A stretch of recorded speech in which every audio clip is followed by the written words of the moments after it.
Colin, there's plenty of rumors about, you know, your ties to Hawaii. Aunties, uncles, grandparents, set the record straight. Where does the Morikawa lineage run in Hawaii? Oh, there's so many, and they might not have the Morikawa last name, but there are a lot of cousins, aunts, uncles. There are so many I can't even name, and I wish I could. But yeah, I think it all started in Maui. It all started on Front Street in Lahaina. We had a restaurant. We had a Morikawa restaurant that I actually never got to see, but my dad got to see. So we have a lot of history in Hawaii. Every time I go back, it's always really special. I love it out there. I love the ocean. I love the food. I wish I could go back more, but it's just tough sometimes. But if I can mark Hawaii and Kapalua and in my calendar every single year, that means we're doing something right for sure. The restaurant on Front Street, was that your grandparents' restaurant? It was. I believe it was. Yeah, I can't tell you too much about it, but yeah, it was definitely in their ownership. Yeah. Do you have a favorite place to go, place to eat, course to play when you do come back to Hawaii? Oh my God. I always gotta get shave ice. My girlfriend, we went to Wyola's like a bunch last year. But so I finally got to try what is it? Ono Seafood, the poke place. Absolutely. And by far, because I did a little tour eats, a tailor-made tour eats with one of the photographers there, and I brought my caddy, brought my girlfriend Kat, and we haven't stopped talking about that place all year. Like I ask him, like, cause sometimes I'm just starving, and I'll just ask him, like, what are you craving? And like that will be our number one item to go to. And it's tough because like they're always closed around that New Year's time, and that's when my family used to go if we ever went on vacation. So they were closed. Thankfully for the Sony Open, it's just far enough along the year to where they open, and that is one of my favorite places to go. Brother, I live right next to it, man. Oh, you're so lucky. You are so lucky. I would walk there every day. Oh yeah, I need that now. I really wish I had that. Colin, the golf aspect, you've been working with, is his name Rick Sessinghaus since age 6? Yeah, around 8. Yeah, 8. Around 8, excuse me. What tools has he taught you, equipped you with that you still think about and use today when you're golfing? Yeah, he's not just my swing coach, but he's my mental coach as well. So, growing up, especially as a young junior, you really don't think about the mental game. You don't really know what the mental game means. But the way he's been able to teach me and think through shots and look at options and ask myself, does the best shot look like, has always stuck with me. And I think the way he's taught me, he was able to work and implement mental game into the way he taught my swing and everything, and how we would go through the course. We'd always be on the golf course. We'd always do course lessons, not just hit balls on the range. So that's all kind of tied into the player I've been. I love playing on the course. I don't, just like sitting on the range and just hitting balls. So that's all just become, who I am and the golfer I've become to be. Speaking to that risk reward shot selection there, I would be derelict in my duty if I didn't ask about 16. Take me through that shot. Yeah, I never even planned about hitting driver that week. I thought the tees were going to be farther back. I thought the pin was going to be tougher, or a little bit tougher at least. And, it just worked out to be a perfect number. I'm right around the average, I'd say, for driving distance in the PGA Tour. I'm not long, but I'm not crazy short. And with the wind off the left, it was cold, a little, almost misting. It was a perfect driver. I didn't have to do anything special. I just had to tee it up and hit a solid driver. Hit it, looked great. My caddy and I were both yelling for it to just bounce straight. That's all we were praying for.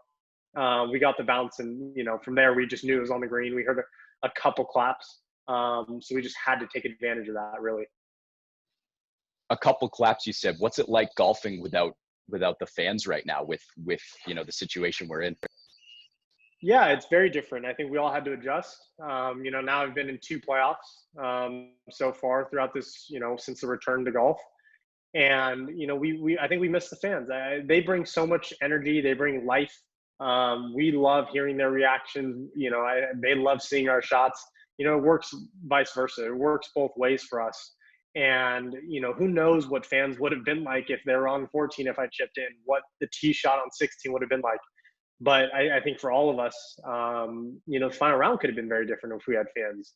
Maybe you wouldn't have such a crowded leaderboard like that. Maybe some guys would have dropped off because you just have more people watching. But we miss them. I hope they're out there at some point when everything is safe and we're able to do so. Because it's going to be a lot of fun. You see the way tournaments have already worked out. It's going to be a lot of fun when tournaments are back with fans.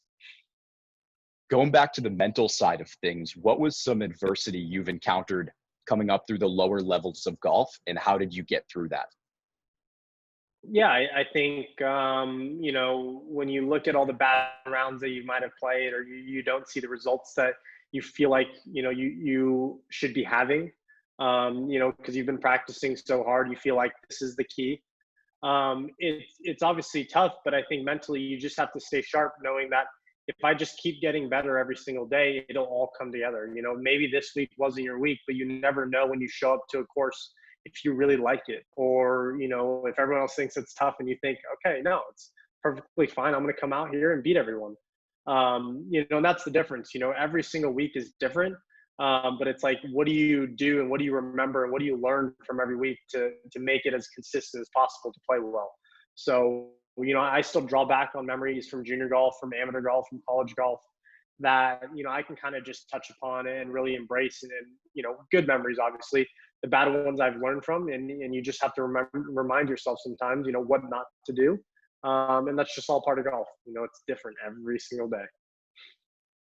Were you talking about Harding Park when you just mentioned that, of course, some people think is difficult, but you were prepared for? I still thought it was pretty tough at the beginning of the week. I had played it maybe a handful of times, but it played nothing like the way we saw it. I've never seen a rough like that. The tees, maybe like 3 holes, I've never seen tees all the way back. We've never played from that far back. And obviously the greens were much better than I've ever seen them. So, I didn't think it was going to be a walk in the park. I knew it was going to be very tough. And if you look at the leaderboard, a lot of great players rose up to play really well. You had to play some really good golf, and you had to hit fairways, you had to hit greens, you had to make a lot of putts. And it kind of looks, if you look at the leaderboard, it was so bunched up, not just at the top, but everyone. No one was really able to separate themselves with like a 7-8 under par. That just shows you how good of a course it is, for especially being a public course, a muni course. It really showed its teeth that week. What are some goals you have for yourself, both personally and on the course? Yeah, I think, you talk about personally, goals for me, especially in the position I've been able to put myself in, is to just give back as much as I can, help out those that maybe don't have an opportunity that I was able to have as a kid. You look at all the other athletes out there, the ones that, you can name off, that anyone could name, really. They're doing so much more than just showing up on the court or the stadium or whatever it is for that day and playing, their sport and just doing an absolutely amazing job and tearing it up. They're doing so much more off the court. And that's, hopefully what I want to do down the road. You talk about golf wise, next up, I got to focus on next week. We've got the playoffs starting in Boston, then we go to Chicago, then Eastlake and Atlanta. I've got to focus on those weeks. Obviously the majors now are going to be, still highlighted in my calendars, but I can't get ahead of myself, 1 week at a time, one shot at a time, one hole at a time. So for me, Boston, let's win Boston, let's win that Northern Trust, and we'll keep the ball rolling from there. How often do you think about, you said you can't get ahead of yourself, how often do you think about 5, 10 years down the road? When people think about you right now, they're saying the sky's the limit. How often do you think about that? Yeah, and I hope the sky's the limit. And, I try not to think about it too much, because I try not to put a ceiling or a limit on anything. I think if I put a limit and then 5, 10 years down the road, it's like, oh man, I'm not doing something right, or I'm doing something great, like, whatever it is. I don't want to do that. I want to just keep winning. I want to keep getting better. I want to keep being a better person. So, that's for me to just focus on the present. Yeah, I do have long-term goals, short-term goals, whatever. Like, goal setting is huge for me. I'm always going to keep doing that. But that doesn't mean, I got to do so many things in 5 years and feel disappointed or feel like, okay, I'm satisfied. Like, I want to keep pushing the level. I want to keep pushing the bar. And then if I don't reach it, like, let's just get better and see if we can do it again. You said goal setting's big for you. What are some of those goals you have for yourself? Yeah, I mean, if we're talking about short-term goals, winning the FedEx Cup would be one of them for sure. I'd say before all this quarantine stuff happened, I was a little behind that. I've played very well coming out of, obviously, over the past couple of months, and I've put myself in a great position to at least give it a run. So I've got 2 weeks. I've got 2 weeks before the Tour Championship that I need to play some really good golf, get a lot of momentum heading into that week, and anything can happen from there. All right, Collin, thank you so much for your time, man. Obviously, the quarantine and everything like that has thrown a wrench into everything, but do you have an idea of the next time you might be coming out to Hawaii? I hope it's for Kapalua for the Tournament of Champions. Shoot, man, I want to go out there so bad. It looks beautiful. I can see it in the reflection in your screen. You're lucky, man. You're lucky you get to live out there. I miss the food. Like, I crave all Hawaiian food. I crave the food out there, the lifestyle. It must have been nice. So it must be nice. I'll have an Ono bowl for you today. Yeah, please do. Please do.